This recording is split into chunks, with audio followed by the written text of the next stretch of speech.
প্রিয় দর্শক, আমাদের ইউটিউব চ্যানেল মেল্টন মাইগ্রেশন বাংলাতে আপনাদেরকে স্বাগতম। আজকে আমাদের সাথে উপস্থিত আছেন একজন ইম্পর্টেন্ট গেস্ট। আমাদের একটি নতুন প্রোগ্রাম আমরা চালু করেছি, সেটি হলো বিদেশে অবস্থানরত বাংলাদেশি যারা আছেন তাদের সাকসেস স্টোরি নিয়ে। আজকে আমাদের সাকসেস স্টোরি পর্বে উপস্থিত আছেন কৌশিক সাহা। আমি কৌশিক সাহাকে অনুরোধ করব তার পরিচয় একটু সংক্ষিপ্তভাবে দেওয়ার জন্য। First of all, thank you, Bhaiya, for inviting me. Hello, everyone. My name is Kaushik Saha. আমি অস্ট্রেলিয়াতে আছি গত 12 বছর ধরে। আম, এসেছিলাম স্টুডেন্ট ভিসায়। কারেন্টলি আমি কাজ করছি একটা টেক কোম্পানির জন্য, অ্যাকাউন্ট রিটেনশন ডিপার্টমেন্টে। আর আমি এখন Australian citizen. And yeah, once again, thank you so much for having me in the show. My pleasure. আমরা প্রথমেই জানতে চাই যে আপনার আসার ব্যাকগ্রাউন্ড স্টোরিটা কিভাবে প্রস্তুতি নিলেন। এটা একটা কাকতালীয় ব্যাপার বলতে পারেন। আমার ইনিশিয়ালি মিশন ছিল ইউএস এর দিকে, কিন্তু এটা বাই সাম লাক অস্ট্রেলিয়ার দিকে চলে আসি। আমি আসি প্রথমে লাট্রোভ ইউনিভার্সিটিতে। আমার আসার ধরনটা একটু ডিফারেন্ট ছিল ওদের থেকে। আমি নর্থ সাউথে ছিলাম প্রায় 2 বছর। ওখানে থাকার পর আমি দেখতে পারি যে আমি ক্রেডিট ট্রান্সফার করে আসার একটা অপরচুনিটি ছিল। তো ওই অপরচুনিটি কাজে লাগিয়ে আমি চলে আসি। 2 বছরের যে আমি এফোর্ট দিয়েছিলাম নর্থ সাউথে, ওর মধ্যে ওর জন্য আমার মোটামুটি বলতে পারেন 3 বছরের যে কোর্সটা ছিল ব্যাচেলর ডিগ্রি, ওটা 2 বছর হয়ে যায়। আচ্ছা সো আচ্ছা। যেটা আমার জন্য খুব পারফেক্ট সব দিক দিয়ে, ফাইন্যান্সিয়াল দিক দিয়ে, টাইমের দিক থেকেও। আম, আর আমি আসি ব্যাচেলর অফ বিজনেস করতে, অ্যাকাউন্টিং আর ফাইন্যান্সে, লাট্রোভ ইউনিভার্সিটিতে। ইনিশিয়ালি আমি আসি ফাইন্যান্সিয়াল সার্ভিস করার জন্য। বাট আসার পর যখন দেখলাম যে accounting is one of the few subject বিজনেসে যেটা হইতেছে এখনো অপরচুনিটি আছে একটা লং টার্ম পার্মানেন্ট রেসিডেন্সির জন্য একটা পাথ খোলা থাকে। এর জন্য আমি সুইচ করি ফাইন্যান্সিয়াল সার্ভিস থেকে অ্যাকাউন্টিং এর দিকে। সো ওইভাবেই আমি ব্যাচেলারটা শেষ করি 2000 সেই 16-র দিকে মাঝামাঝির দিকে। আপনার আসার পরে কি কি চ্যালেঞ্জের মুখোমুখি হয়েছিলেন? আসার পর এটা তো আর সব মাইগ্রেন্টকে যেটা করতে হয়, আর স্টুডেন্টদের জন্য একটু এক্সট্রা লেয়ার অফ পেন থাকে অ্যাডেড। হুম। বেসিক্যালি আমি অত ফরচুনেট ছিলাম না যে আমার কোনো রিলেটিভ ছিল এখানে, আমাকে প্রিটি মাচ একাই আসতে হয়েছে। এর জন্য আহ, অনেক কিছু স্ক্র্যাচ থেকে শিখতে হয়, বাট একটা শেখার খুব আগ্রহ ছিল। ওর জন্য পেনটাকে পেন মনে হতো না, মনে হতো যে ওই জিনিসটা একটা এনিথিং নিউ। যখন নতুন একটা এনভায়রনমেন্টে আসি, তখন ওই পেন গুলো মোটামুটি ফেড হয়ে যায় ব্যাকগ্রাউন্ডে। So right. যে মেইন চ্যালেঞ্জেস যেগুলো ছিল আপনাকে যদি স্পেসিফিকলি বলি, সেটা হইতেছে যে একটা ল্যাঙ্গুয়েজ ব্যারিয়ার। একটা যতই আমরা ইংলিশ ভার্সনে পড়ি কিংবা গ্রামার শিখি, ওই গ্রামারটা যদি প্র্যাকটিস না করে রেগুলার, ওটা কাজে লাগাতে পারি না। So একটা ল্যাঙ্গুয়েজের একটা ব্যারিয়ার ছিল, যেটা আমাকে আস্তে আস্তে পলিশ করতে হয়েছে ওভার দ্য টাইম। সেকেন্ড জিনিস ছিল হইতেছে একটা ফাইন্যান্সের ব্যাপারটা, কারণ Australia is not a cheap country. Everything here is like cost of living is very high in compare to other countries. Even আমেরিকাতে এত হাই না। সো ওই কস্ট অফ লিভিং এর জন্য আমার একটা মোটামুটি স্ট্র্যাটেজি রাখতে হয়েছিল যে কিভাবে একটা জব করা যায় অন দ্য সাইডে, যাতে আমার লিভিং এক্সপেন্স অ্যাটলিস্ট উঠতে পারে। আমি ফর্চুনেট ছিলাম যে আমার ফ্যামিলি হেল্প করেছে আমার টিউশন ফির দিক থেকে। বাট অনেকে আমি শুনেছি যে তারা টিউশন ফিটাও জব করে এখানে করে, তাদের জন্য আরো চ্যালেঞ্জিং থাকে। So আমি ওই দিক থেকে খুব ফর্চুনেট ছিলাম, প্যারেন্টস ওটা অ্যাফোর্ড করতে পেরেছে। ফাইন্যান্সের ব্যাপারটা যাওয়ার পর আরেকটা জিনিস ছিল যে ওয়েদার। একটা Melbourne is a very cold cold city. হ্যাঁ, মানুষ অস্ট্রেলিয়া ভাবে যে beach, sunny weather, hmm. Kangaroos, barbecue. Melbourne ওরকম কিছুই না। Melbourne is like, I would say 70 to 80% time is very very cold. Right now I'm wearing a hoodie. It's August right now. Like English Uh, weather. Like very much hmm English weather, very hmm unpredictable weather. এক দিনে আপনার 4টা weather চলে আসে। হুম। So এই weather একটা অ্যাডজাস্টের ব্যাপার ছিল, coming from a humid hmm. Climate. এই বেসিক্যালি ব্যাপারগুলো অন টপ অফ মাই তারপরে হেড কি আছে। করলেন ব্যাচেলর করার পরে? ব্যাচেলর করার পর আমি এখানে অস্ট্রেলিয়ার যে সিস্টেম আছে যে ওরা যদি 2 বছরের উপর কিছু একটা ডিগ্রি কমপ্লিট করি, টার্সারি এডুকেশন যেটাকে বলে, হুম। যদি করি তাহলে গভর্নমেন্ট থেকে 2 ইয়ার্স এর টেম্পোরারি রেসিডেন্ট দিত আমার এখানে। আমি শিওর না এখন কতটুকু এখন দেয়। আছে। হুম। হ্যাঁ, বাট ওই সময় 2 বছর দিত। সো 2 ইয়ার্স আমি করি। I was an accountant. Kind of not sort of like wasn't the right path for me accountant, because I like chatting with people, I like connecting with people. Accounting এর ওই কমিউনিকেশনের পার্টটা একটু কম, so it wasn't Right. Suiting my personality. So it did that for 2 years, and আমি pass করতে করতে, immigration is sort of like a hamster wheel in Australia. You need to have a really solid strategy from beginning. Right. So আমার accounting এ যেটা হলো যে আমি যখন ছিলাম 60 পয়েন্টে হইতো, যখন আমি প্রথম অস্ট্রেলিয়াতে আসি, গ্রাজুয়েট করতে করতে ওটা হলো 80 পয়েন্ট। আমি যতক্ষণ পর্যন্ত 80 পয়েন্ট কালেক্ট করবো by professional development, which gives you 5 points, NAATI which gives you another 5 points, PTE তে 20 পয়েন্ট তুললাম পিটিই দিয়ে, করতে করতে দেখি ওটা 90 তে চলে গেছে, 189, যেটা সিঙ্গেল স্ট্রিম, ইন্ডিপেন্ডেন্ট স্ট্রিম যেটা আছে ওইটাতে। সো আমার কাছে একটা অপশন ছিল, either go back to Bangladesh or we find another alternative method, যেটা হচ্ছে স্টেট স্পন্সরশিপ। তো ওই সময় কিছু সিলেক্টেড স্টেট এই স্পন্সরশিপ দিত, ওর মধ্যে ছিল একটা ক্যানবেরা, টাসমানিয়া। সো আমি বললাম যে না, আমি মেনল্যান্ডে থাকতে চাই। সো ক্যানবেরা, টাসমানিয়া দুটোতে অ্যাপ্লাই করলাম, কিন্তু আমি ডিসিশনটা মোটামুটি নিলাম ক্যানবেরার দিকে। সো যেই দিন আমি পুরোপুরি ইয়েস বলবো ইউনিভার্সিটিকে, ওর আগের দিনে ক্যানবেরা ওটা উঠায় নেয়। So I am very lucky যে আমি জানতে পারি যে ডিসিশনটা নেওয়ার আগে যেটা উঠাই ফেলছে। সো আমি টাসমানিয়াতে চলে যাই। ভার কোয়েশ্চেনটা একটু লম্বা জবাব দিলাম, বাট টাসমানিয়ার যে ইউনিভার্সিটি অফ টাসমানিয়াতে মাস্টার্স করি, ওখানে করি ফাইন্যান্সের উপর, মাস্টার্স অফ ফাইন্যান্স, যেটা স্পেশালাইজেশনে। ওটা করার পর তারপর টাসমানিয়া থেকে আমার পার্মানেন্ট রেসিডেন্সি স্পন্সরশিপ নিয়ে তারপর আমি ব্যাক করি মেলবোর্নে। তাহলে আপনার এখানে ব্যাচেলার প্লাস দুইটা মাস্টার, মাস্টার্স, অনেক পড়াশোনা করেছেন। একটা মাস্টার্স প্লাস আর একটা অ্যাডভান্স ডিপ্লোমা। অ্যাডভান্স ডিপ্লোমা, তো তিনটা। অ্যাডভান্স ডিপ্লোমাটা বলতে পারেন kind of like I was buying time, you know, that was because বললাম তো immigration is a hamster wheel. You have to have a solid plan, you need to have a solid advice, you know, and I can say, like, you know, your advice, you know, from what I've seen, you know, we give to other clients has been phenomenal. Thank you. তাসমানিয়ার জীবন যাপন কেমন ছিল? Tasmania হচ্ছে অস্ট্রেলিয়ার গ্রাম বলতে পারেন একটা।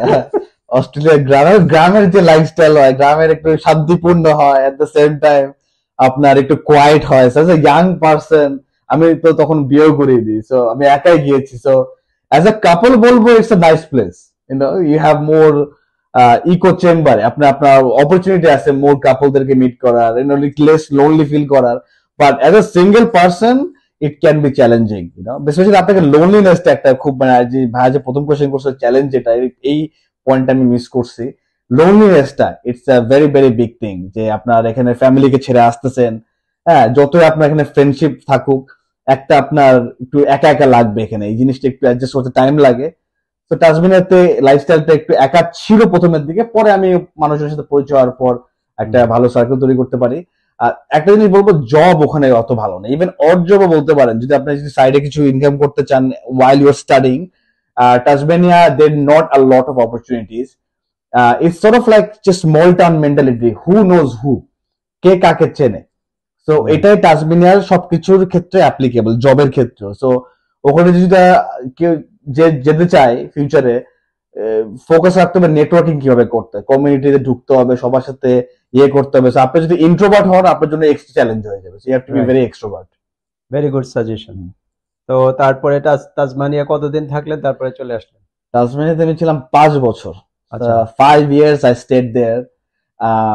5 is a long time. এখন মানে চিন্তা করলে Then you got the PR, then came back. PR পেলাম, তারপর আমি ছিলাম, পিআর পাওয়ার পর 2 বছর থাকতে হয় ওখানে। আচ্ছা। So if you anyone planning to get state sponsorship, যেটা হয় যে পিআরটা এমন মনে হয় যে আপনি অ্যাপ্লাই করলেন পিআর দিলে, এরকম না, there is a layer. So first স্ট্রিমে ঢুকতে হয় একটা, ওই সময় ছিল টাসমানিয়াতে যে এডুকেশন স্ট্রিমে ঢুকা যায়, ওর একটা আপনার হচ্ছে আপনার এই যে এমপ্লয়মেন্ট যে এক্সপিরিয়েন্সের উপর করা যায়। আমি এডুকেশন দিয়ে ঢুকেছি। তো উঠে যাওয়ার পর যেটা হইলো সেটা হইতেছে আপনার যে অনেক লেয়ার আছে যখন আপনি অ্যাপ্লিকেশন গুলো করেন। সো একটা লেয়ার হইতেছে যে এডুকেশন দেওয়ার পর, গ্রাজুয়েট করার পর you get all documentation, you send it to the government, you know, the state, what do you call, state growth, যেটা আছে state growth department, যেটা ইমিগ্রেশন হ্যান্ডেল করে, ওরা দেখে আপনাকে ইনভিটেশন পাঠাবে। ইনভিটেশন পাওয়ার পর নেক্সট স্টেপ হইতেছে আপনার পিআরটা পাওয়া। এই যে টাইম আছে, এটা শুনতে অনেক তাড়াতাড়ি শোনা যাইতেছে, বাট এটার জন্য অনেক টাইম ওয়েট করতে হয়। But if you secure invitation, that means you guaranteed getting a PR. Yeah, you will get PR. Yeah, it's guaranteed getting it. It's just about time when you're getting it. But for the invitation অনেক দিন wait করা লাগে। ইনভিটেশনের জন্য বলবো না অতদিন wait করতে, ইনভিটেশনের পর পিআরটা পাওয়ার জন্য ওয়েট করতে। You have to be on a bridging visa, I think. So that's another thing to keep in mind, যে ওই টাইমটা যেন থাকে। সো যদি আপনাদের কারোই মাইগ্রেশন করার প্ল্যান থাকে ফিউচারে, আমি হাইলি রেকমেন্ড করব যে ওই টাইমটাকে ভালো মতো ক্যালকুলেট করতে। পড়াশোনার পর 2 বছর যে আছে, ভেরি ভেরি ভ্যালুয়েবল টাইম। আপনি পিটি পারলে পড়াশোনা করা অবস্থায় দিয়ে দেন, পিটি নাটি যেগুলো থাকে এখন applicable. I highly recommend your viewers. Okay, তারপরে তাসমানিয়া থেকে মেলবোর্নে চলে আসলেন। তাসমানিয়া থেকে ইয়ে করার পর যখন আমি আমার রিকোয়ারমেন্টে ফুলফিল করলাম, তারপর মেলবোর্ন চলে আসলাম। 2 ইয়ার্স লাগে আপনার পিআরটা পাওয়ার, not invitation. After getting your PR, you need to stay there for 2 years. And that was the law then, but it keeps changing. I don't know what's the law now. 2 years থাকার পর তারপর আপনি back করতে পারবেন।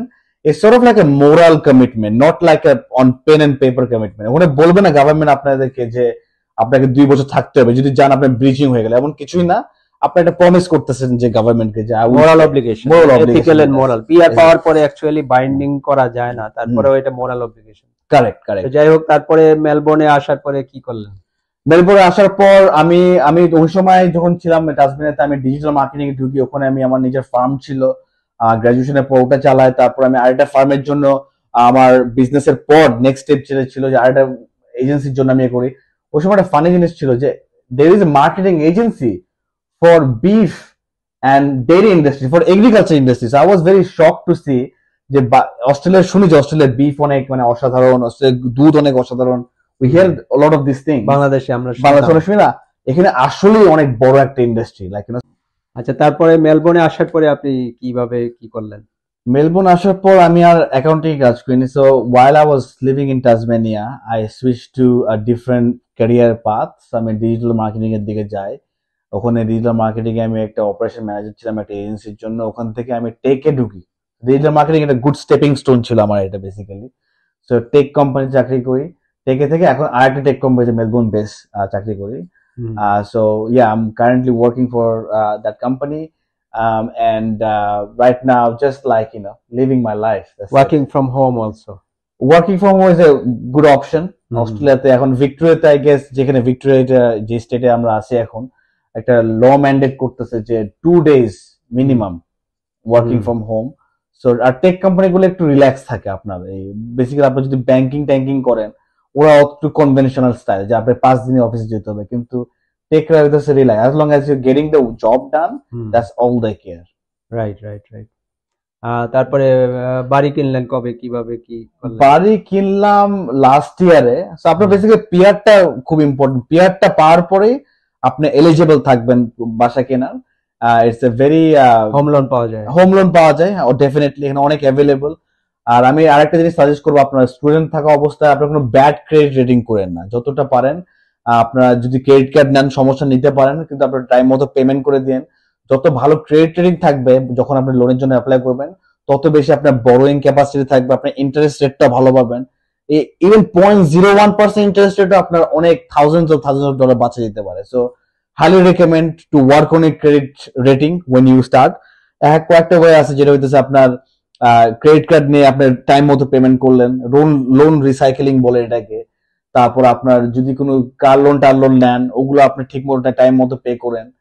আর second জিনিস হচ্ছে সিটিজেনশিপের জন্য apply করলাম মেলবোর্ন আসার পর। মেলবোর্নটা আসার পর তারপর আমি সিটিজেনশিপটা অ্যাপ্লিকেশনটা ভেরি ইজি। আপনার বেসিক্যালি রিকোয়ারমেন্ট হচ্ছে by that when I applied at that time, it was like you have to stay in Australia for 4 years and you have to have 1 year after getting your PR. So এই দুটো জিনিস থাকলে আপনি মোটামুটি eligible হবেন by ওদের কনফেডারেল না by conference. ওই একটা যে স্টাইল আছে, একটা লেন আছে, ওই লেন দিয়ে আপনার সিটিজেনশিপ হয়ে যাবে। So very fortunate enough I had my ceremony. এখানে সেরেমনি হয় যেখানে আপনাকে অস্ট্রেলিয়া অ্যান্থম গাইড সবাই সামনে, আপনার লর্ড মেয়রের সামনে আপনার ইয়ে হবে, যে প্রত্যেকটা কাউন্সিলে থাকে, যে কাউন্সিলের আন্ডারে আপনি অ্যাপ্লাই করতেছেন ওই কাউন্সিলের আন্ডারে থাকে। সিটিজেনশিপ পাওয়ার পর আপনার মোটামুটি এন্ড অফ দ্য রোড, এই মানে ব্রিজ ক্রস করে ফেলছেন, আর চিন্তা নাই। কিন্তু পিআর পেয়েও কিন্তু মোটামুটি এমন না যে থেমে থাকতে হবে, কারণ আপনার পিয়ারও কিন্তু cancellable. You can renew it every 5 years, but if there is serious offenses or something, character issues, character and issues, PR then can be cancelled. it can be cancelled. So aim for the citizenship, aim for the passport. Once you get your passport, it's pretty much you can rest. Done and dusted. Done and dusted. That's a long game. So আমি এটা ভালো সময় লেগেছে, আপনার কেউ ডিজাইডেড হবেন না যদি টাইম লাগে, এটা সময় লাগে, একটু ধৈর্য থাকতে হবে, একটু পেশেন্স থাকতে হবে, একটু লাকও লাগে, সবকিছু মিলে right time right place. So যে কেউ যাইতেছে প্রসেসে, just wanted to let them know you're not alone. You know, I was also in the same boat, 10 বছর লেগেছে from starting to the end. So Bangladesh থেকে আসলেন স্টুডেন্ট হিসাবে, তারপরে এখানে কোর্স ডিগ্রি নিয়ে পড়াশোনা করে, জব নিয়ে, পিআর নিয়ে, সিটিজেনশিপ নিয়ে, নেক্সট স্টেপ হলো আপনার বাড়িও কিনলেন, বাড়ি কিনে তারপরে বিয়েও করলেন। বিয়েও করলেন, এখন ভাবেও অস্ট্রেলিয়াতে আছে। সো আপনার কি মনে হয় অস্ট্রেলিয়ার জীবন বাংলাদেশের চেয়ে পার্থক্য কেমন মনে হয়? It's a polar opposite. আমি একটা ফান ফ্যাক্ট বলতে চাই আপনার ভিউয়ারদেরকে। যখন আমি তো ঢাকাতে বেস্ট ছিলাম, আমি বেসিক্যালি ঢাকাতেই বড় হয়েছি বলতে গেলে।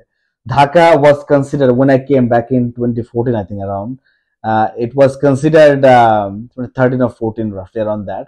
It was considered one of the worst city to live in the world. So Melbourne ছিল উল্টা, the most livable city in the world. Alright, ধন্যবাদ আপনাকে আজকে আমাদের মেলটন মাইগ্রেশন স্টুডিওতে আসার জন্য। আমরা অনেক কিছু জানতে পারলাম আপনার আজকের এই অনুষ্ঠান থেকে এবং আপনার বক্তব্য থেকে।